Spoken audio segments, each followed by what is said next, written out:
بسم الله الرحمن الرحيم. الحمد لله الذي أنزل على عبده الكتاب ولم يجعل له عوجا قيما لينذر بأسا شديدا من لدنه ويبشر المؤمنين الذين يعملون الصالحات أن لهم أجرا حسنا ماكثين فيه أبدا وينذر الذين قالوا اتخذ الله ولدا ما لهم به من علم ولا لآبائهم كبرت كلمة تخرج من أفواههم إن يقولون إلا كذبا فلعلك باخع نفسك على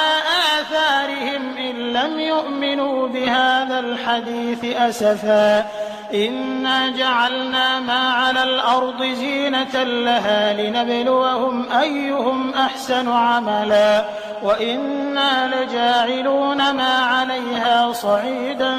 جرزا أم حسبت أن أصحاب الكهف والرقيم كانوا من آياتنا عجبا إذ أوى الفتية إلى الكهف فقالوا ربنا آتنا من لدنك رحمة وهيئ لنا من أمرنا رشدا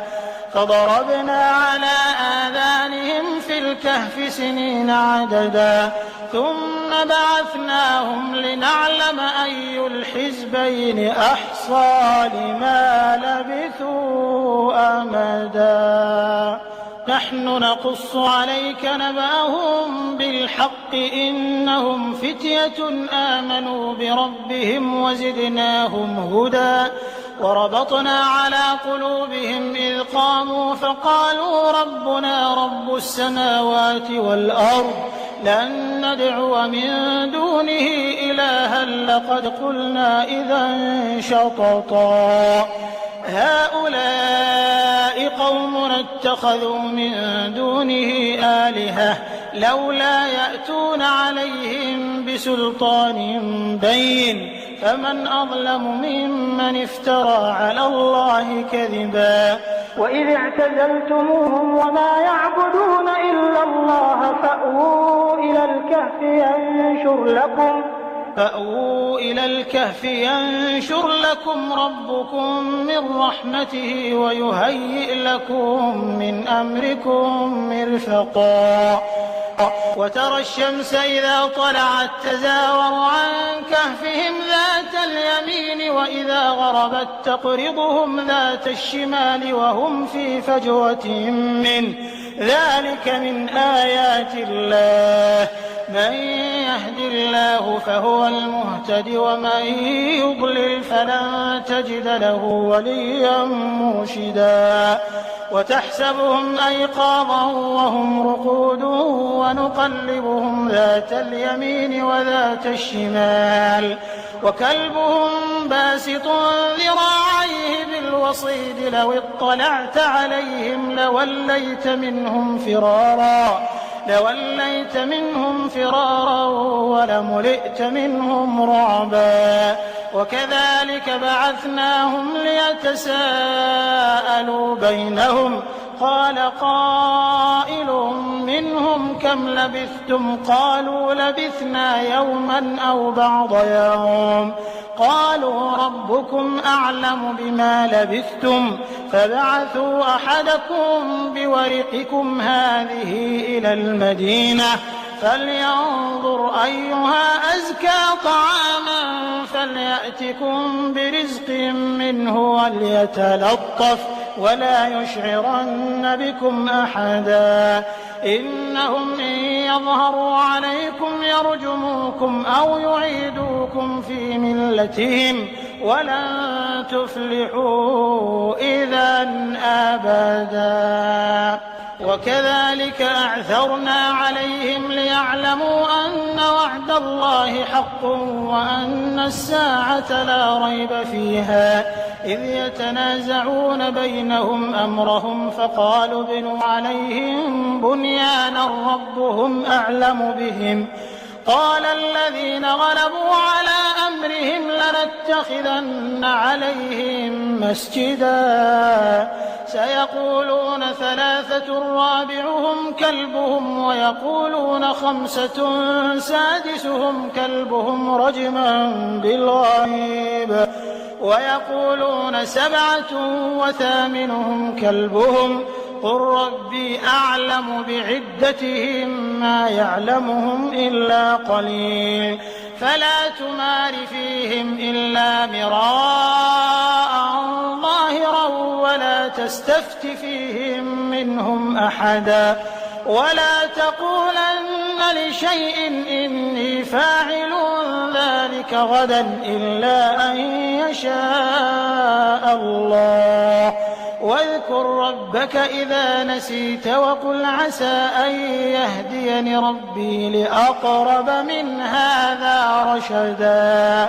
ولبثوا في كهفهم 300 سنين وازدادوا 9 قل الله أعلم بما لبثوا له غيب السماوات والأرض أبصر به وأسمع ما لهم من دونه من ولي ولا يشرك في حكمه أحدا واتل ما أوحي إليك من كتاب ربك لا مبدل لكلماته ولن تجد من دونه ملتحدا واصبر نفسك مع الذين يدعون ربهم بالغداة والعشي يريدون وجهه ولا تعد عيناك عنهم تريد زينة الحياة الدنيا ولا تطع من أغفلنا قلبه عن ذكرنا واتبع هواه وكان أمره فرطا وقل الحق من ربكم فمن شاء فليؤمن ومن شاء فليكفر إنا أعتدنا للظالمين نارا أحاط بهم سرادقها وإن يستغيثوا يغاثوا بماء كالمهل يشوي الوجوه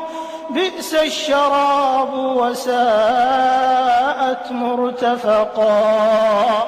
إن الذين آمنوا وعملوا الصالحات إنا لا نضيع أجر من أحسن عملا أولئك لهم جنات عدن تجري من تحتهم الأنهار يحلون فيها من أساور من ذهب ويلبسون ثيابا خضرا من سندس واستبرق متكئين فيها على الأرائك نعم الثواب وحسنت مرتفقا واضرب لهم مثلا الرجلين جعلنا لأحدهما جنتين من أعناب وحففناهما بنخل وجعلنا بينهما زرعا كلتا الجنتين آتت أكلها ولم تظلم منه شيئا وفجرنا خلالهما نهرا وكان له ثمر فقال لصاحبه وهو يحاوره أنا أكثر منك مالا وأعز نفرا ودخل جنته وهو ظالم لنفسه قال ما أظن أن تبيد هذه أبدا وما أظن الساعة قائمة ولئن رددت إلى ربي لأجدن خيرا منها منقلبا قال له صاحبه وهو يحاوره أكفرت بالذي خلقك من تراب ثم من نطفة ثم سواك رجلا لكن هو الله ربي ولا أشرك بربي أحدا ولولا إذ دخلت جنتك قلت ما شاء الله لا قوة إلا بالله إن ترني أنا أقل أضل منك مالا وولدا فعسى ربي أن يؤتيني خيرا من جنتك ويرسل عليها حسبانا من السماء فتصبح صعيدا زلقا أو يصبح ماؤها غورا فلن تستطيع له طلبا وأحيط بثمره فأصبح يقلب كفيه على ما أنفق فيها وهي خاوية على عروشها ويقول يا ليتني لم أشرك بربي أحدا ولم تكن له فئة ينصرونه من دون الله وما كان منتصرا هنالك الولاية لله الحق هو خير ثوابا وخير عقبا واضرب لهم مثل الحياة الدنيا كماء إن أنزلناه من السماء فاختلط به نبات الأرض فأصبح هشيما تذروه الرياح وكان الله على كل شيء مقتدرا المال والبنون زينة الحياة الدنيا والباقيات الصالحات خير عند ربك ثوابا وخير أملا ويوم نسير الجبال وترى الأرض بارزة وحشرناهم فلم نغادر منهم أحدا وعرضوا على ربك صفا لقد جئتمونا كما خلقناكم أول مرة بل زعمتم أن لن نجعل لكم موعدا ووضع الكتاب فترى المجرمين مشفقين مما فيه ويقولون يا ويلتنا ما لهذا الكتاب لا يغادر صغيرة ولا كبيرة إلا أحصاها ووجدوا ما عملوا حاضرا ولا يظلم ربك أحدا وإذ قلنا للملائكة اسجدوا لآدم فسجدوا إلا إبليس كان من الجن ففسق عن أمر ربه أفتتخذونه وذريته أولياء من دوني وهم لكم عدو بئس للظالمين بدلا ما أشهدتهم خلق السماوات والأرض ولا خلق أنفسهم وما كنت متخذ المضلين عضدا ويوم يقول نادوا شركائي الذين زعمتم فدعوهم فلم يستجيبوا لهم وجعلنا بينهم موبقا ورأى المجرمون النار فظنوا أنهم مواقعوها ولم يجدوا عنها مصرفا ولقد صرفنا في هذا القرآن للناس من كل مثل وكان الإنسان أكثر شيء جدلا وما منع الناس أن يؤمنوا إذ جاءهم الهدى ويستغفروا ربهم إلا أن تأتيهم سنة الأولين أو يأتيهم العذاب قبلا وما نرسل المرسلين إلا مبشرين ومنذرين ويجادل الذين كفروا بالباطل ليدحضوا به الحق واتخذوا آياتي وما أنذروا هزوا ومن أظلم ممن ذكر بآيات ربه فأعرض عنها ونسي ما قدمت يداه إنا جعلنا على قلوبهم أكنة أن يفقهوه وفي آذانهم وقرا وإن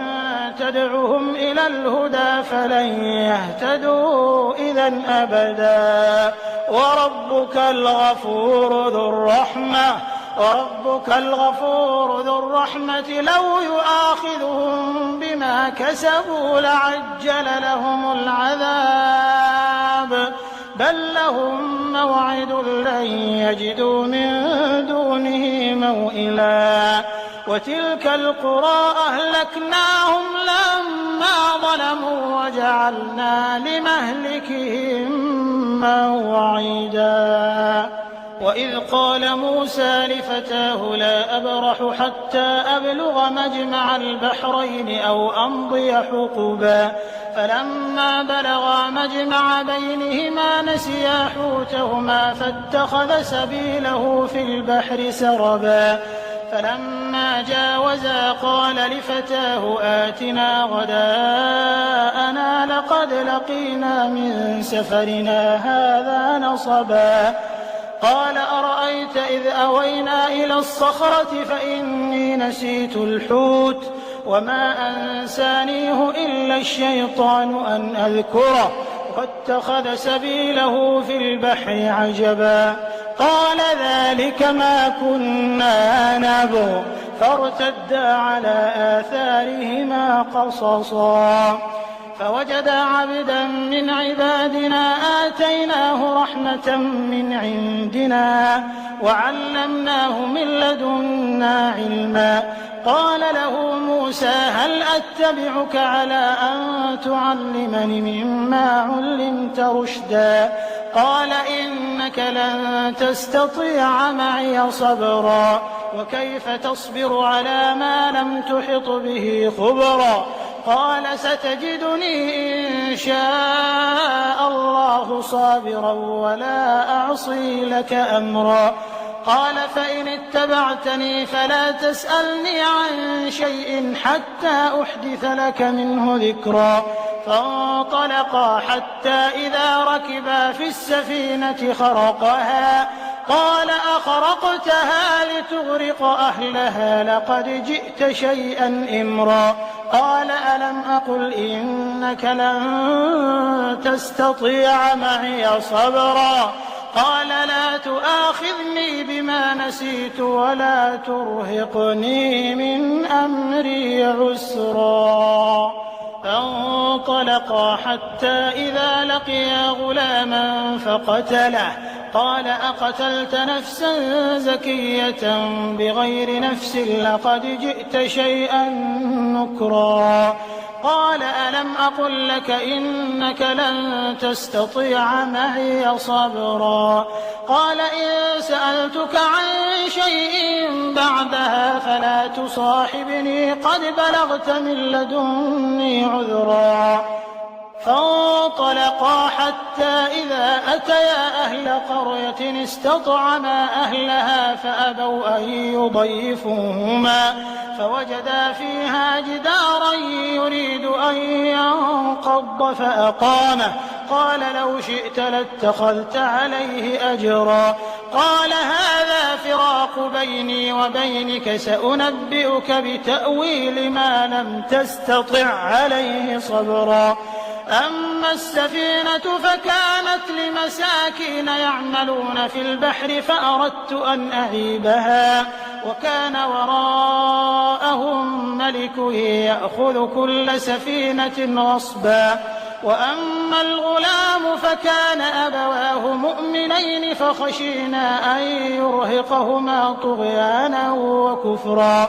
فأردنا أن يبدلهما ربهما خيرا منه زكاة وأقرب رحما وأما الجدار فكان لغلامين يتيمين في المدينة وكان تحته كنز لهما وكان أبوهما صالحا فأراد ربك أن يبلغا أشدهما ويستخرجا كنزهما رحمة من ربك وما فعلته عن أمري ذلك تأويل ما لم تسطع عليه صبرا ويسألونك عن ذي القرنين قل سأتلو عليكم منه ذكرا إنا مكنا له في الأرض وآتيناه من كل شيء سببا فأتبع سببا حتى إذا بلغ مغرب الشمس وجدها تغرب في عين حمئة ووجد عندها قوما قلنا يا ذا القرنين إما أن تعذب وإما أن تتخذ فيهم حسنا قال أما من ظلم فسوف نعذبه ثم يرد إلى ربه فيعذبه عذابا نكرا وأما من آمن وعمل صالحا فله جزاء الحسنى وسنقول له من أمرنا يسرا ثم أتبع سببا حتى إذا بلغ مطلع الشمس وجدها تطلع على قوم لم نجعل لهم من دونها سترا كذلك وقد أحطنا بما لديه خبرا ثم أتبع سببا حتى إذا بلغ بين السدين وجد من دونهما قوما لا يكادون يفقهون قولا قالوا يا ذا القرنين إن يأجوج ومأجوج مفسدون في الأرض فهل نجعل لك خرجا على أن تجعل بيننا وبينهم سدا قال ما مكني فيه ربي خير فأعينوني بقوة أجعل بينكم وبينهم ردما آتوني زبر الحديد حتى إذا ساوى بين الصدفين قال انفخوا حتى إذا جعله نارا قال آتوني أفرغ عليه قطرا فما استطاعوا أن يظهروه وما استطاعوا له نقبا قال هذا رحمة من ربي فإذا جاء وعد ربي جعله دكاء وكان وعد ربي حقا وتركنا بعضهم يومئذ يموج في بعض ونفخ في الصور فجمعناهم جمعا وعرضنا جهنم يومئذ للكافرين عرضا الذين كانت أعينهم في غطاء عن ذكري وكانوا لا يستطيعون سمعا أفحسب الذين كفروا أن يتخذوا عبادي من دوني أولياء إنا أعتدنا جهنم للكافرين نزلا قل هل ننبئكم بالأخسرين أعمالا الذين ضل سعيهم في الحياة الدنيا وهم يحسبون أنهم يحسنون صنعا أولئك الذين كفروا بآيات ربهم ولقائه فحبطت أعمالهم فلا نقيم لهم يوم القيامة وزنا ذلك جزاؤهم جهنم بما كفروا واتخذوا آياتي ورسلي هزوا إن الذين آمنوا وعملوا الصالحات كانت لهم جنات الفردوس نزلا خالدين فيها لا يبغون عنها حولا قل لو كان البحر مدادا لكلمات ربي لنفد البحر قبل أن تنفد كلمات ربي ولو جئنا بمثله مددا قل إنما أنا بشر مثلكم يوحى إلي أنما إلهكم إله واحد فمن كان يرجو لقاء ربه فليعمل عملا صالحا ولا يشرك بعبادة ربه أحدا.